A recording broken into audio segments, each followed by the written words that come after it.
नमस्कार दोस्तों, स्वागत है आपका हमारे YouTube चैनल सनातन संसार पर।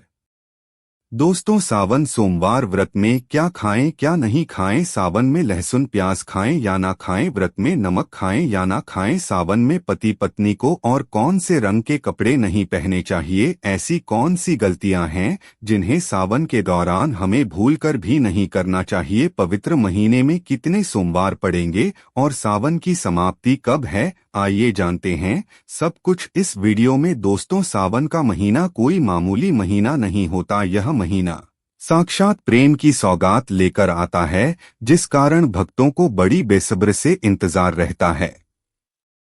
सावन का महीना इतना पवित्र होता है जिसे आप अंदाजा भी नहीं लगा सकते। सावन का त्योहार भारत में तो मनाया जाता है, लेकिन क्या आप जानते हैं विदेशों में भी सावन का पवित्र महीना के साथ और खुशी के साथ मनाया जाता है। वैज्ञानिक मानते सावन में प्रकृति आपस में बातें करती है, वातावरण सम हो जाता है, हरियाली की उत्पत्ति होती है, नए नए हर मौसम में हरियाली साक्षात महादेव का स्वागत करती है, महादेव से बातें करती है। ऐसे व्यक्ति को भगवान भोलेनाथ अपनी शरण में ले लेते हैं। शास्त्रों के अनुसार माना जाता है कि सबसे पहले कावड़ यात्रा भगवान परशुराम ने भगवान शिव के समर्पित अपने गाने पर उठाई थी और तभी से भगवान शिव को प्रसन्न करने के लिए कावड़ यात्रा की जाती है। लेकिन क्या आप जानते हैं जो आपके लिए बहुत ही आवश्यक है, अगर आप इनका पालन अपने जीवन में नहीं करते हैं तो आपको भगवान शिव के क्रोध का सामना करना पड़ सकता है।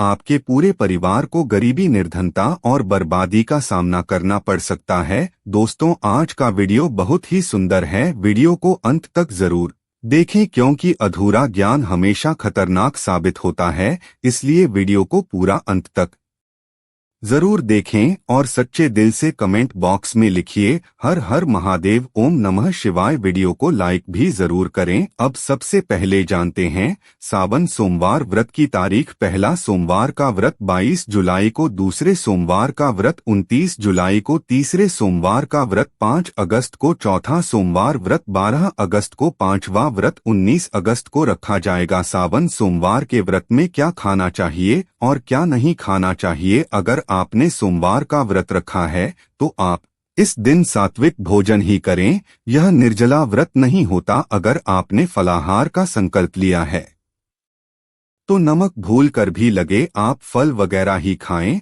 और कुछ मत खाना। व्रत में बाहर का गाने का जूस मत पीना, उसमें नमक पड़ा होता है, उनके बर्तनों में भी नमक पद होता है और वह नमक आपके मुंह में जाएगा तो आपका व्रत खंडित हो जाएगा। व्रत में डिब्बा बंद जूस भी नहीं पीना चाहिए, उसमें कई केमिकल्स पड़े होते हैं जिससे व्रत टूट जाता है। दोस्तों, सावन में जब भी शुक्रवार का दिन पड़ता है तब खट्टा भूलकर भी मत खाना, क्योंकि माता संतोषी इस दौरान जागर अवस्था में होती है। अनजाने में भी मत खाना, क्योंकि इससे माता संतोषी क्रोधित हो जाएगी तो आपको जिंदगी भर ना पड़ेंगे, माता रानी बोली है।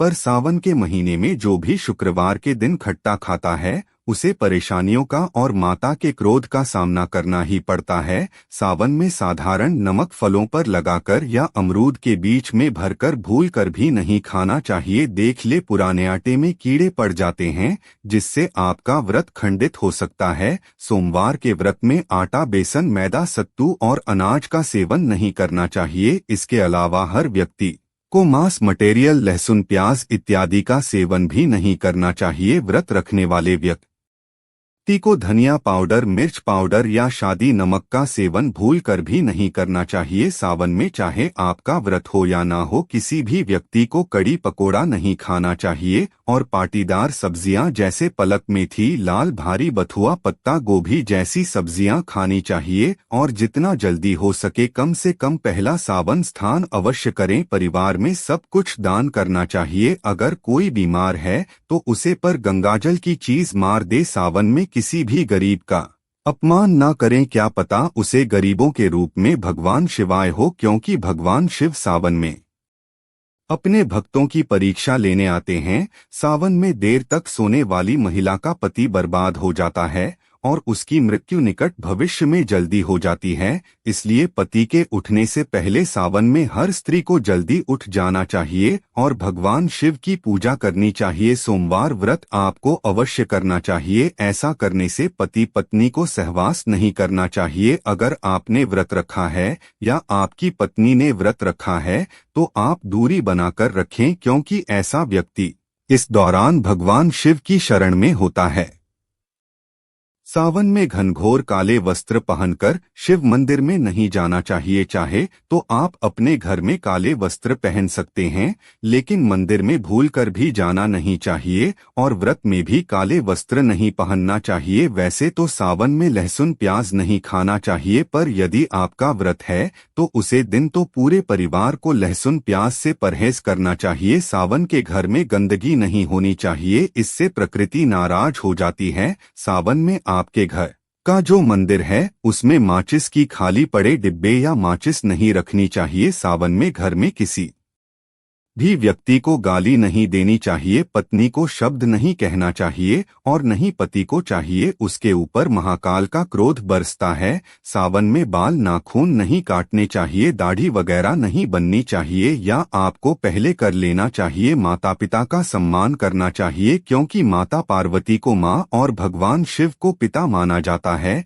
इसलिए माता पिता में इन दोनों का वास होता है। माता पिता का आदर करने से माँ भगवती प्रसन्न होते हैं। सावन में देवी देवता से जुड़ी कोई भी चीज उपहार के तौर पर कभी भी किसी को ना दे, नहीं तो भगवान शिव आपके घर से सदैव के लिए चले जाएंगे। आप जानते हैं शिवलिंग पर कौन कौन सी चीज नहीं चढ़ाना चाहिए जिससे कि आपको ना लगे आप तो दोस्तों शिव पुराण के अनुसार शिव भक्तों को कभी भी भगवान शिव को तुलसी, हल्दी और सिंदूर सहित पौराणिक कथा के अनुसार केतकी के फूल में ब्रह्मा जी के झूठ में साथ दिया था, जिससे नाराज होकर भगवान भोलेनाथ ने केतकी का फूल शिवलिंग पर चढ़ाई नहीं जाता। नारियल का पानी भी शिवलिंग पर कभी अर्पित नहीं करना चाहिए। शास्त्रों के अनुसार सुबह 5 बजे से लेकर सुबह 11 बजे तक शिवलिंग पर जल चढ़ता बहुत ही शुभ कारक और अत्यंत मंगलकारी माना जाता है। शास्त्रों के अनुसार शिवलिंग पर काली मिर्च चढ़ाने से रोगों का नाश होता है, साथ ही सुख समृद्धि की प्राप्ति होती है।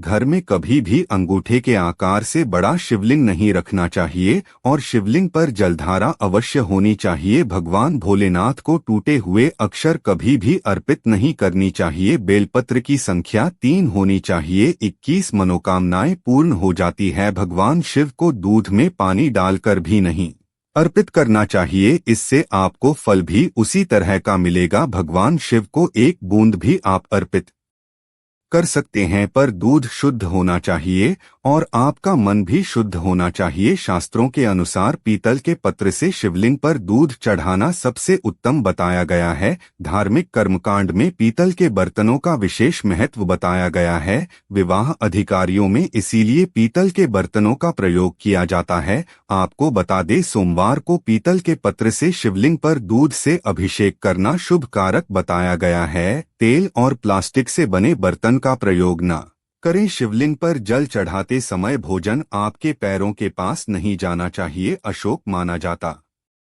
है। मंदिर से ही जल भरकर मंदिर में ही अर्पित नहीं करना चाहिए, इससे आपका भाग्य खराब हो सकता है। तो दोस्तों, अगर यह वीडियो पसंद आई हो तो कृपया एक लाइक अवश्य कर दें और चैनल को सब्सक्राइब करना ना भूलें। धन्यवाद।